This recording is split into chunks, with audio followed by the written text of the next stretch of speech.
sholli ala Muhammad alal alamin kudusi salam wa ala ali Muhammad alal alamin kudusi salam.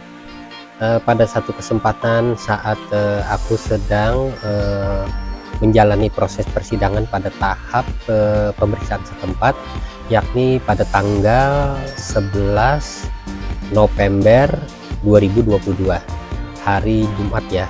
Nah, jadi di sana ada seorang yang bernama Haji Dudung. Aku tahunya nama kecil saja ya, sama sebutan saja sehari-hari Haji Dudung, sedangkan nama lengkapnya aku tidak tahu.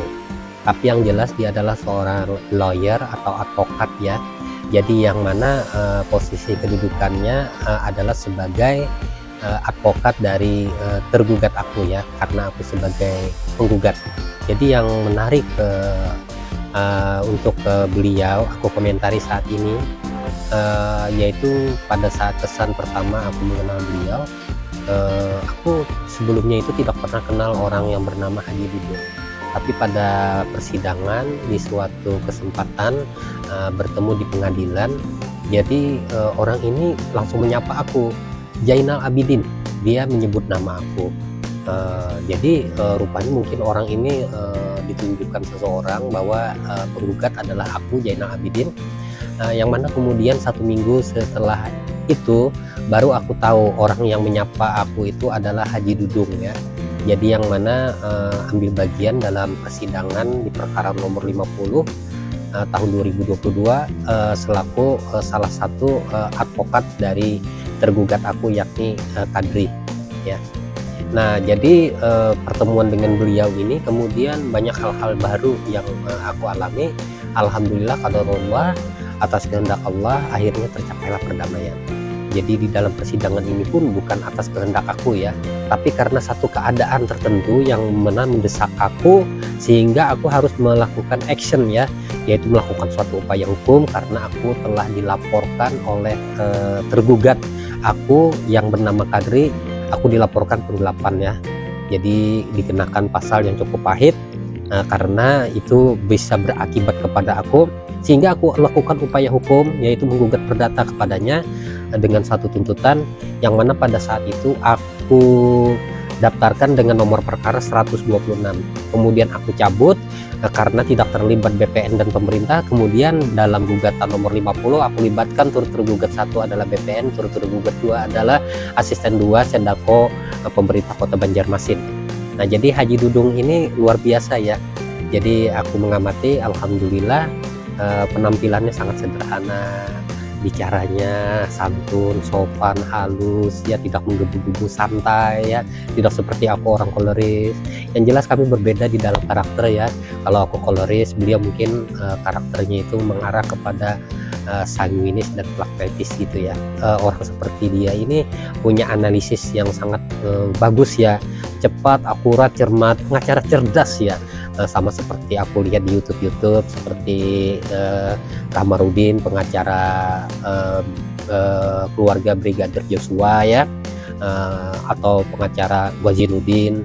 Jadi tingkat pengacara yang memiliki kecerdasan tertentu ya. Jadi aku lihat begitu. Kemudian Haji Dudung ini juga ya berani menilai aku ya.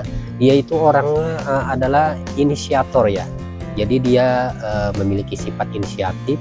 Jadi dia bisa menginisiasi sesuatu karena dia punya analisis ya, hubungannya sangat dekat dengan sebagai inisiator itu. Jadi dia gagaskan begini. Oke, aku setuju ya semua apa-apa yang diarahkannya di dalam proses persidangan aku, karena segala apa yang dianalisisnya itu aku lihat itu tepat sekali, cermat sekali, presis sekali, dengan ukuran yang tepat, bisa aku terima secara logika dan sesuai dengan keadaan hukum yang aku alami, saudara aku. Kemudian Haji Dudung itu juga selain daripada orangnya adalah inisiator, kemudian dia cerdas, dia juga analisisnya bagus. Dia itu orangnya mudah untuk bergaul, sangat mengakrabi seseorang, mendekati seseorang, itu sangat luar biasa ya dengan perilakunya itu.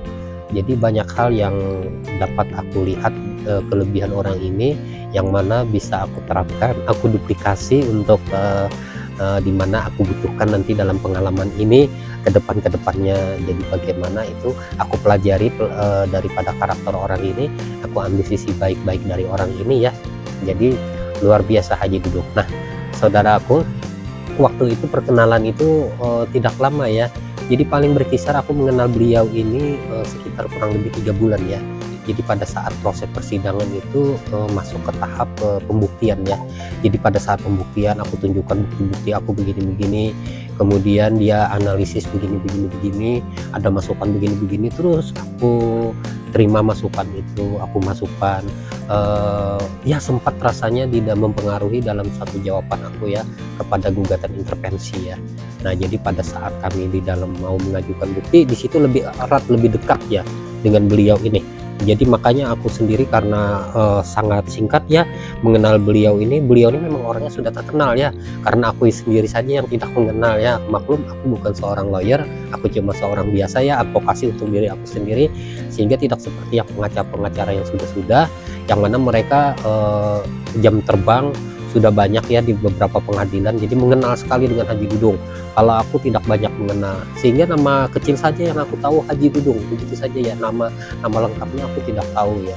Nah, jadi aku menilai beliau ini secara objektif ya, tidak subjektif, karena aku sendiri itu bukan karena suka atau tidak suka di dalam hal menilai beliau, tapi aku berdasarkan apa yang aku lihat, apa yang aku rasakan, apa yang aku temukan ya di dalam uraian-uraiannya, aku petik, kemudian aku analisis juga, kelop begitu ya saudara aku ya. Jadi itulah Haji Dudung ya, jadi luar biasa ya saudara aku. Orangnya kita lihat saja di video-video ini ya. Nah, inilah profil Haji Dudung ini ya. Nah, dimana banyak sekali masukan-masukan. Insya Allah di perkara ini beliau itu memang tidak bisa memastikan menang kalah itu ya. Beliau cuma hanya mengatakan yang pernah aku dengar, bahwa hal yang seperti ini faktanya begini, segala sesuatunya tuh ini tuh nanti akhirnya keputusan itu hakim ya yang menentukannya ya saudara aku. Tapi beliau sudah melihat ya dengan kacamata beliau, dengan visi beliau ya ke depannya bagaimana arah pikirannya. Jadi beliau itu hati-hati berkata-kata, tapi aku dapat menyimpulkannya orang ini pasti memiliki intuisi ya sebelum sesuatu itu terjadi, bahwa di perkara nomor 50 insya Allah dimenangkan oleh dari kami ya, aku Zainal Abidin penggugat dan Kadri sebagai tergugat, di mana kami akhirnya berdamai ya, berdamai, kemudian kami melawan penggugat intervensi, yaitu dari keluarga almarhum Haji Suparmojudo Prajitno. Beliau juga memiliki pikiran ke depan bagaimana sesudah perkara perdata ini, bagaimana pidananya nanti berikut upaya hukumnya, jadi apa-apa lagi. Kemudian dan tidak lupa juga Rudi Darmadi SH ya, sebagai pengacara yang awal aku mengenal, pengacara tergugat, yaitu pengacara dari Kadri ini ya. Dimana beliau itu orangnya juga cermat ya, jadi memberikan suatu dan berkomunikasi itu sangat bagus dengan aku ya, dapat bertukar pikiran. Kami tidak ada sependapat, kemudian kami sementara ya seperti berlawanan pada saat awal-awal persidangan. Pada akhirnya pada satu titik tertentu kami menemukan satu titik kesamaannya, di mana pengaruh dari Haji Dudung memberikan masukan-masukan positif ya, sehingga terjadilah suatu perdamaian antara penggugat aku Zainal Abidin dan tergugat yaitu Kadri. Nah, jadi inilah Haji Dudung, orang yang banyak berpengaruh di dalam proses persidangan perkara nomor 50 ini, sehingga tercapai perdamaian yang sebentar lagi kami setelah menyelesaikan pemeriksaan saksi-saksi ya, kemudian kesimpulan, akhirnya putusan insya Allah di bulan Januari atau di awal bulan Februari tahun 2023. Insya Allah ya, pesan aku juga kepada Kadri yang selama ini melaporkan aku, yang sudah berdamai, yang sudah bermaafan. Jadi kita memiliki suatu kepentingan, yaitu membela hak-hak kita, di mana kita berjuang melawan sesuatu yang batil ya, begitu saudara aku Kadri. Salam untuk Anda. Aku pun bersalawat kepada Rasul Sallallahu Alaihi Wasallam. Allahumma sholli ala Muhammad alal alamin kudus salam wa ala ali Muhammad alal alamin kudus salam. Semoga saudara aku Kadri mendapatkan rahmat, dan juga kepada seluruh pengacara tim suksesnya ya, juga mendapatkan rahmat dan mendapatkan suatu kemenangan yang hak yang sebenar-benarnya. Alhamdulillahirabbil alamin. Sebelumnya aku tutup dengan surah An-Nas. Bismillahirrahmanirrahim. Qul a'udzu birabbin nas, malikin nas, ilahin nas, min syarril waswasil khannas, allazi yuwaswisu fi sudurin nas minal jinnati wan nas. Ingat ya bahwa kita manusia dibisiki daripada jin dan manusia. Berhati-hatilah, ini adalah akhir zaman, karena bisikan-bisikan itu bisa datang dari manusia, saudaraku. Nah, alhamdulillah kita mendapatkan rahmat, kita sudah berdamai, alhamdulillah, di bawah bendera kebesaran Rasulullah Muhammad Sallallahu Alaihi Wasallam. Amin amin ya rabbal alamin.